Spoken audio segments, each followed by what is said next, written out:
Happy Sunday to you guys and gals. Not showing houses today.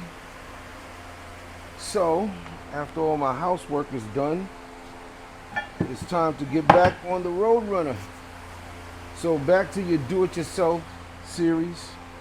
What we're going to be doing today is changing the wheel studs. So in my particular scenario, some of the tracks that I run this car in, what I'm going to run this car in, want you to have, pertaining to, depending on the rims that you're running, longer wheel studs. So I'm going to be running the MOROSO 3-inch. Mopar's a 1/2 inch 20. Again, this is the 3-inch wheel studs, and the part number is 46490. And the reason why I said that, because this particular car has a Dana rear end. So from the standard 8 3/4 that comes with these road runners, the satellites may have 8 1/4 or different variations. This is the Dana 60. Everything's bigger, slightly. So I took the wheel off already, took the drum off already, and now I'm going to start knocking out the wheel studs to show you how to do that. In case you don't want to put a 3-inch wheel stud in your flange, maybe one of your wheel studs is stripped out. Maybe it's broken. So what you want to do, get one wheel stud, not stud, the wheel lock, the lug nut.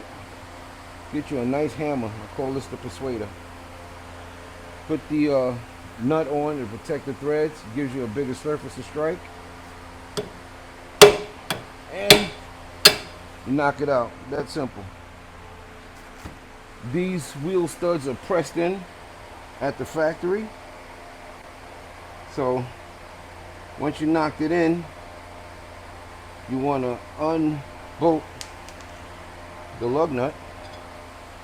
Get the wheel stud, you'll see that it's knurled at the end. It's got knurls at the end, and the hole is knurled. That's what holds the wheel stud into the car, into the rear end. So what I'm going to do now, I'm going to open up the MOROSO wheel studs. Again, these are 3-inch. Where I drag race at, they want to make sure they can see the stud through your lug nut. They will not let you run 4 lugs, 4 wheel studs. They want all 5, and they want to make sure the wheel is on tight, and so should you. So what you want to do is, one last thing with these 3-inch wheel studs, I like the quick thread tip, so the tip is smaller. And it helps out because now you can just worm that into the hole. And if I can, I'm going to go on the other side because the Dana's is hard to turn just the flange. If I can't, there we go. So it's enough space back there where you can get the wheel stud in. And just go to eBay and get you a handy dandy wheel stud installer. I don't know, I think I paid about 10 bucks, 15 bucks, not much. So you just install this over the wheel stud, like so. I use the same lug nut. I try to tighten it down by hand, just to make sure I'm not galling up the threads.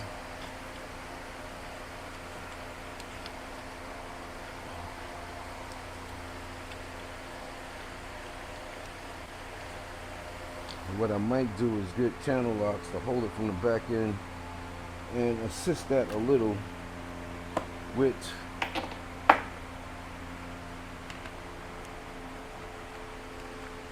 the impact gun. Let me go get a channel lock. Oh, the channel locks are here. Let me try to do this to stay out the way so you guys can see what I'm doing. So I'll get a channel lock and just grab it from the back just to keep it from spinning.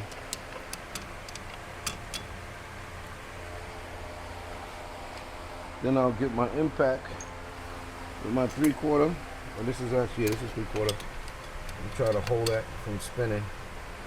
And I'll just snug this down until it grabs.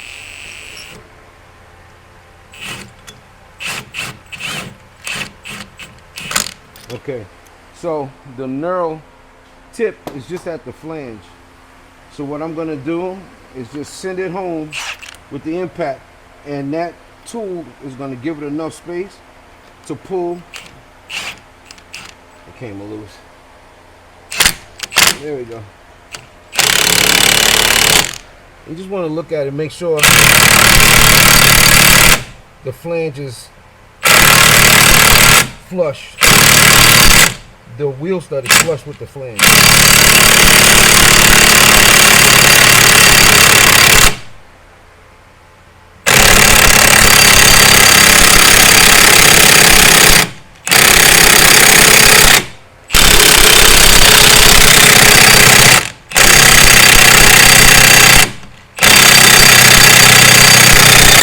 My battery must be going dead.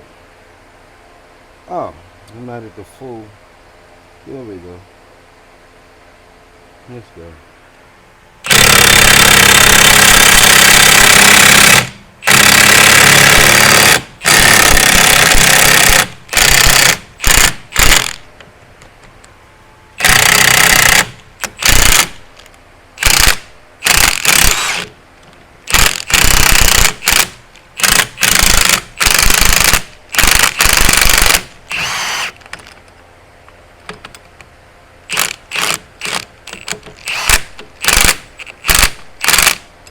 Interesting, my little tool broke.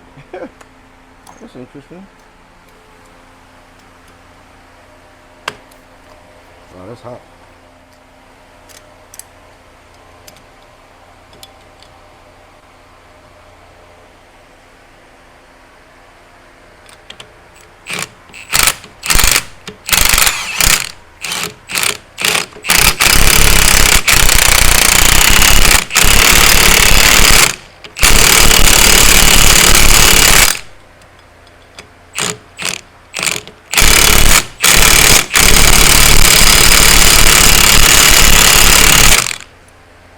Right.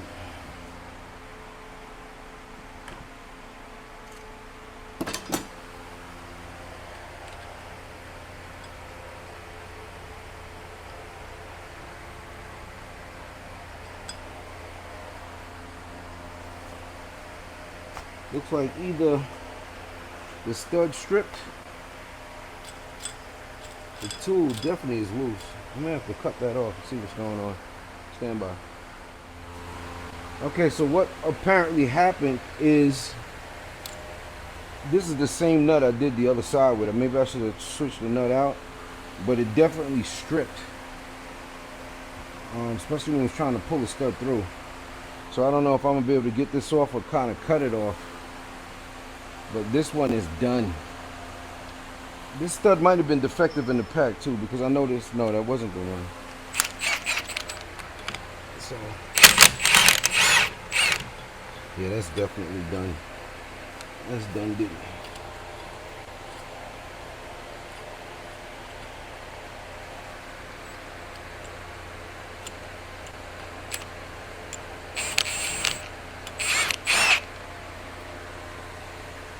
Yeah, that's weird. I'm gonna knock that one done back in and swap that out with another one.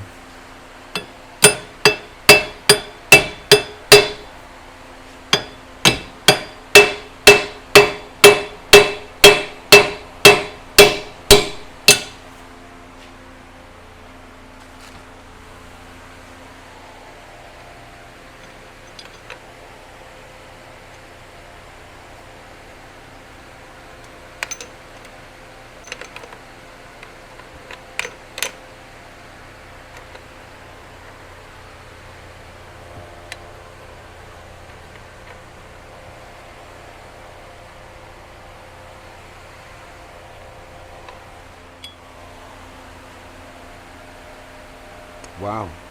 Might have been a defective stud. Like I said, it might have been just that lug nut. It was the same one I used on the others. And maybe I stretched it out. Yeah, it was a combination. I should have used a different lug nut. So we're going to continue with another one. And I'll go get a different lug nut.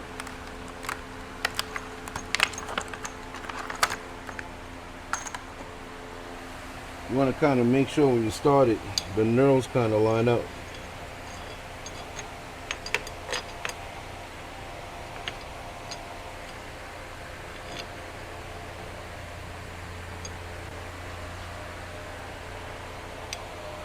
Like that. Let me just inspect my tool real quick.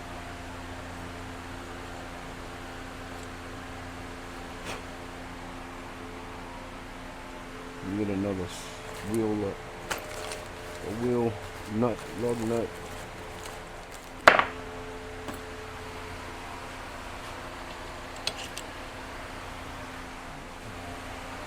Try it again.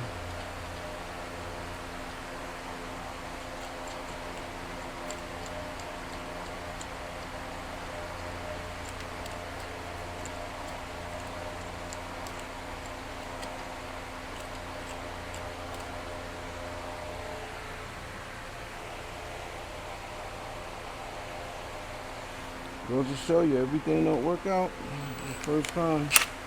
Let's see what this one's doing.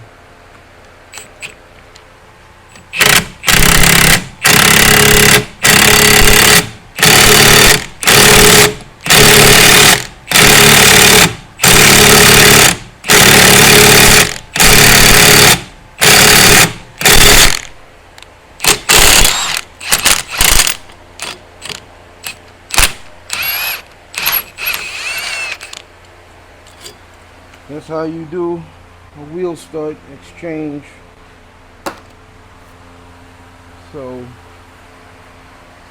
that won't be completed until I order the replacement one. Let me take you off and show you what else I got going on. Again, that's the MOROSO 46490. That is the wheel stud, the 1/2 inch 20 with the, I believe it's a 635. A 655, I can't tell, and I don't remember the knurl size, but it's the bigger knurl because it is a Dana rear end. So I'm gonna walk you to my other project. I gotta get this camper converted in less than 2 weeks. Prices are Carlisle. Car nuts hang out for the weekend and sell car parts. So this is the enclosed trailer. Let me try to turn this around. This is my enclosed trailer. I had painted to match the color of my pickup truck, and I was working my Amsor sales out of this, but I'm turning a different direction, and so now this gets converted to a camper part-time. So I had this area originally to keep product in these bins, tables and stuff that I needed to set up. The front was set up to keep the 10x20 tent, sandbags, and all kind of stuff that I needed, but I'm gonna rip that all out now. Rewire the 110. I'm gonna put a cooktop, a stove in here, a hot water heater, gray tanks, black tank maybe. Well, I don't need a black tank. I got a cassette type toilet. It's got the 12-volt ceiling fan up there already installed. Me and my brother. Let's see, can I get it? That's up there. And also there it goes. And I put RV style windows on either side. So this build is going to be, it'll probably take me a day or two to convert this completely to make this a camper. And those are the next 2 projects I got going on. After I get back from Carlisle's and Chrysler's, I'm going to finish the floor in the RV. I laid it down. I just got some trim work to do. And put some tires on this thing. And this is going to be on the road. Alright? So that's what I'm doing for the day. Guys, get out, be productive, get something done.